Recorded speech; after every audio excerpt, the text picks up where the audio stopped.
続きましては、アラン・リンゼー・グリア教授です。グリア教授は金属材料の研究の世界的権威として知られています。本日は新しい材料のアイデアが実は自然の中に隠されていることを紹介してくれます。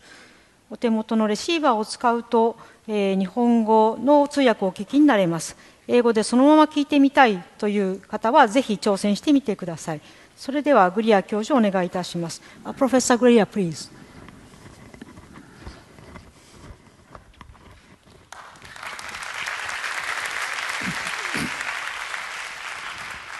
Thank you to Professor Kotani. Konnichiwa.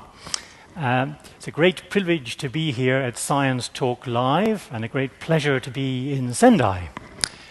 I come to you from Cambridge, where I work in the Department of Materials Science, and that means our business is to understand materials out of which we make things and to make new materials, we hope, with better properties. So my theme is making materials, and my question is, can we learn from the living world, from plants and animals and their materials? Well, we'll be talking then about what I call biomaterials, the materials out of which living things, including people like us, are constructed. We have some reason to suspect that those materials will be good materials, well adapted through evolutionary processes. Indeed, many natural materials, for example, the horn or skin of animals, has been used for a long time, and they're very good. But could they inspire the development of new man-made materials? That is our question. Well, I want to put to the high school students here the question, imagine you are a structural engineer, and you are given the job of designing a tree. Of course, you do not have to worry about the biological function of the tree. You just want to make the structure. And the principal question you have to answer is, which material should you use to construct the tree? Would it be a good tree if it was made of rubber or concrete or steel? What would be the best structure? That's our question. We need to get some basics to understand how to put that question correctly. So let's imagine we have some rod of material that has a length. If we pull it with a force, it will get a little bit longer. And you know that in the elastic range, these two quantities, the force and the extension, are related linearly, and furthermore, it is quite reversible. If I take the load off, we go back to the original length. This gradient is the stiffness. It's something we should be interested in for our tree, but it's not directly useful because the stiffness relates also to the size of this component, not just the material itself, and it's the material we are interested in. So what to do? Well, instead of using the force, we use a quantity called stress, which is force divided by the area. And instead of using just the extension, we use the ratio of the extension to the original length, and that's a quantity we call strain. And we now plot stress against strain. Again, we get a straight line. Now it has a gradient which has different units, and we call it Young's modulus. And that is a property of the material. It is independent of the size and shape of our component. So this E quantity, Young's modulus, is exactly what we need to measure the stiffness of our material. What about the tree then? Well, the tree has branches. They have the job of holding leaves out in the sunlight. But of course, the branch must be rather stiff, not bend too much under its own weight or in the wind. So we know what we need. We need a material which is stiff, and we now know we measure that with this quantity Young's modulus, and it must be light, so it should have a low density. We will call that rho. So that's what we're looking for. But how do we put them together? Well, I knew that in the high schools you would be extremely disappointed if you came to these talks and there was no equation. So here is our equation. We will not derive it, we will just use it. It tells us the deflection, how much the branch of the tree will bend for a given load, for a given length of branch, and here is the mass of the branch, and here is these quantities, the Young's modulus and the density. And of course we want this deflection to be small. We want the branch to be stiff to hold the leaves out in the sunlight. So we want this quantity to be as small as possible. If we turn it upside down, we want it to be as big as possible, and we could look at it in this ratio. Again, the stiffness and the density. So we want to maximize that. And we want to allow ourselves to choose any material at all, just the best material for the job. Well, here's a map of all engineering materials. Here are the metals, here's steel, tungsten, here is diamond, here are plastics, here is cork, everything is here. Now, we know we want a high Young's modulus. Here it's going in factors of 10. And we want a low density. So basically, we want to be somewhere up in the top left-hand corner. Let's look at a line like this. Going from here to here, density increases by a factor of 10. But from here to here, in height, the modulus increases by a factor of 100. So the square root of 100 is 10, divided by 10 is 1. So along this line, this quantity is constant. Of course, I can choose different parallel lines and get different values. And this is pretty bad. This, remember, is giving me a high density and a low modulus. That's bad. It's actually indicating the properties for rubber, what you would make an elastic band out of. So this tells us that rubber would be a very bad material to make a tree out of. You probably could guess that anyway. This tells us that lead, the metal, heavy metal lead, is also a pretty bad material to choose for a tree. Here is steel, that's much better. Aluminium, even better. But what you can see is that there are some materials that are much better even than aluminium. And what is this magic material? Well, that magic material is wood, which, so it means of all the engineering materials available to us, the best material out of which to make a tree is wood. So nature somehow got there first.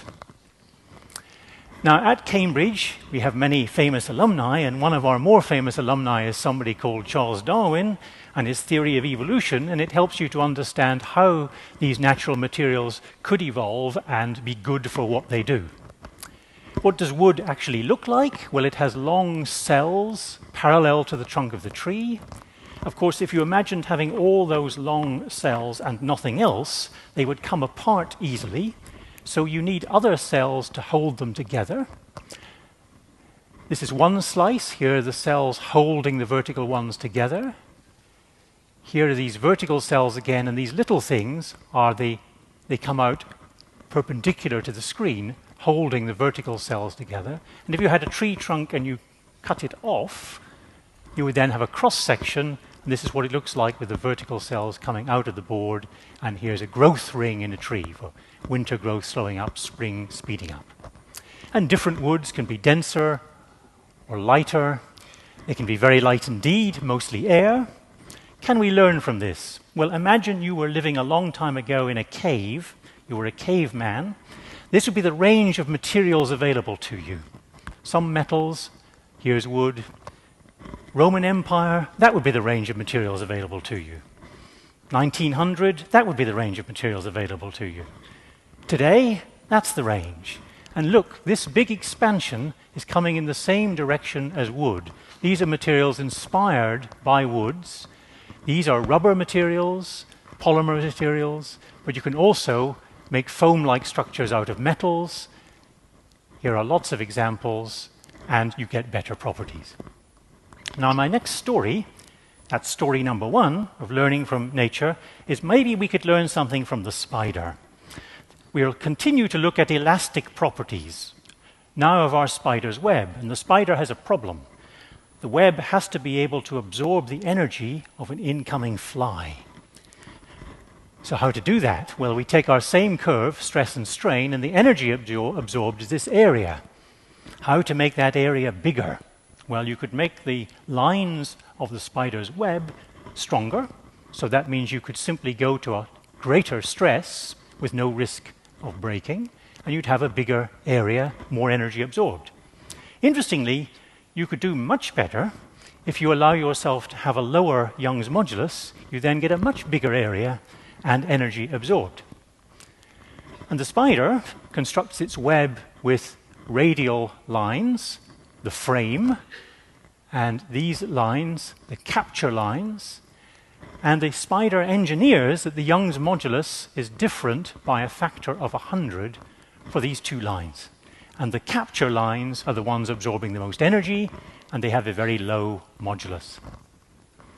So here we are. There's our web. These are the stiff, high modulus frame lines, and the ones in between are the capture lines. Well, here's a map again of material properties. We now know what we want. We want a low modulus to absorb our energy and a high strength. So we want to be towards the bottom left in this map of all these natural materials. Well, what's the best line we can draw? It's this one. And there's one material that is simply better for this job than any other material, and it is spider silk itself. Of all the materials the natural systems could choose, they will never get one better than this. So the spider has again selected the best material for the job. But it has to be even more clever than that. The spider does not want to provide a trampoline service for a fly. It doesn't want the fly to come in and enjoy bouncing back out. It wants the fly to stay. So how to achieve this? Well, the stress-strain curve for the spider's web actually looks like this. It is elastic. If we go up and down, we come back to zero, but we do not follow the same path. So the area going up is much bigger than the area going down, and it gives back only about 35% of the energy. So the spider is happy and the fly is unhappy. Fly cannot use the web as a trampoline. And the spider achieves this by changing the structure of the spider silk as the material is stressed. We won't go to the details of the structures, but it's quite a complicated change, but reversible. And then we, in designing new materials, can think of ways we could play similar games. The spider's web, the frame line, and the capture line are identical in chemistry, but they differ in the amount of cross-links between these polymer chains, and it dramatically affects the properties. And of course, we can think of man-made materials where we could play similar tricks. And our last lesson to look for from the living world for material science involves the frog. Now, this is a very particular frog. It made a very bad decision, this frog. It decided it would live in Canada. In fact, in the north of Canada. So in the winter, it gets very cold, and the frog freezes totally. Now, this is a problem. You would not survive freezing totally. Cells, anyway, don't survive. The cell is a little bag of water, has a membrane. Of course, it's not pure water. It's water with some salt dissolved in it. Imagine you form some ice inside the cell. The ice is pure H2O. So that means the liquid which remains has more and more salt concentrated in it. It's a mixture of salts. Well, previously there was a balance of the concentration of salts on either side of the membrane. We talk about a process of osmosis. And because this liquid here becomes more concentrated in salts, the osmotic balance is destroyed, and the cell now draws water in from the surroundings. Of course, by bringing more water in, that simply allows the ice to grow even more. So the cell gets bigger and bigger and bigger, and eventually will burst and is dead. So this is a problem for all of us, and we do not survive being frozen. So how does this clever frog manage to avoid death? First of all, it does in fact freeze. It lives north of the Arctic Circle. In the winter, it goes completely solid. Its systems shut down. And so it must be a very clever frog. And it achieves this desired effect by inverting the process I talked about before. It plays material science games, and it decides it could put in a nucleating center, something to start the formation of ice, something that is a carefully structured protein to mimic the structure of ice. So the ice starts in a controlled way, always outside the cell, not inside. And now our concentration of salt story goes the other way round. Now our pure H2O in ice concentrates salts in the remaining liquid outside, which draws liquid from the cell, and so the cell becomes dry.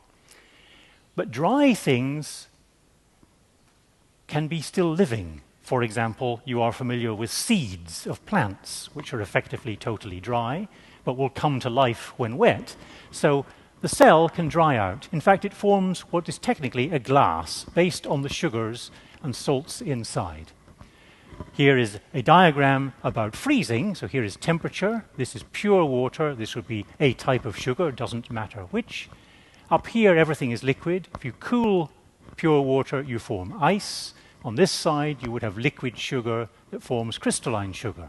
But in the middle, it turns out it's rather easy to keep cooling or drying, going towards just the sugar state, without actually crystallizing. The system can avoid making crystals, but it keeps getting drier, so the liquid becomes more and more viscous, and it forms a glass, a sugar-based glass, based principally on dehydration. And the glass would look schematically like this. It is not a crystal. It's preserving the liquid structure, but in a very viscous way. It's congealing essentially into a solid. And the important thing is, by avoiding the formation of the crystal, either crystalline ice or crystalline salts, you can preserve the complex biostructures and therefore the latent life. So the frog achieves this glass formation, controlling the material science of freezing. It controls where the ice forms by nucleation, and it selects the composition of the liquid in the cell to promote the formation of this glass. So in the winter then, if you picked up this solid frog, it would be approximately 50% ice and 50% sugar-based glass, but come the spring, it thaws out and is alive. So you can well imagine that this sort of process is of immense interest in medical science, if this could be duplicated in various ways. So it's yet another application of material science principles where we have something to learn from a natural system. So in this talk, I've introduced you to 3 examples of how we might learn something from nature related to materials. In the background is our pattern of balsa wood, more than 80% air, but wonderful structure and properties which we can start to mimic. Here's another spider waiting for a fly to test out the properties of the capture lines in the spider's web. And lastly, we have our frog hoping to survive the winter. These are all topics that we cover in our first-year lectures at the University of Cambridge, and we have some teaching materials available online, so-called teaching and learning packages, and you will find information on this website about all of these 3 stories and others as well. So thank you very much indeed. Well, thank you very much, Professor Greer. 皆さんの身近にある材料がその内部の複雑な構造によっていろいろな性質を持っているということが分かる大変興味深い講演でした。